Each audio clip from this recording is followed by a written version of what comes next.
वाक्य व्यवस्थित ऐका. क्रोधाने प्राणशक्तीचा नाश होतो. जगामध्ये जेवढे प्रॉब्लेम आहेत हे सगळे रागातून आहेत, सगळे रागातून आहेत. आपल्या सुद्धा अपेक्षा पूर्ण झाली नाही की आपल्याला राग येतो. मला असं पाहिजे होतं, मिळालं नाही, राग येतो. पोराने ऐकलं नाही, राग येतो. नवऱ्याने ऐकलं नाही, राग येतो. रागाची मानसशास्त्रीय व्याख्या काय माहिती आहे? शोधली आहे का कधी कोणी? What is अँगर? रागाची व्याख्या ऐका.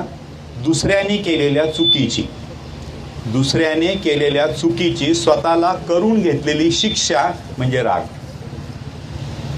कळतंय काय? दुसऱ्याने केलेल्या चुकीची स्वतःला करून घेतलेली शिक्षा म्हणजे राग. पोरग मनासारखं वागलं नाही, बापाला राग येतो. अरे चूक तुझी नाहीये दादा, तो तसा वागलेला नाहीये. बायकोला राग येतो, नवऱ्याने मनासारखं केलं नाही. ठीक आहे, त्यांनी केलं, तू कशाला राग करून घेतेय? आणि राग आला तर हार्ट कोणाचं बंद पडणार आहे? तुझं का त्याचं? तुझं पडणार आहे. कायम लक्षात ठेवा, राग ज्याला येतो त्याला हार्ट अटॅक येतो. ज्याच्यामुळे येतो त्याला अजिबात अटॅक येत नाही.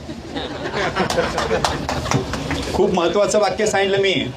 ज्याच्यामुळे येतो त्याला अटॅक येत नाही. ज्याला राग येतो त्याचा हार्ट बंद पडतं आणि त्याला अटॅक येतो.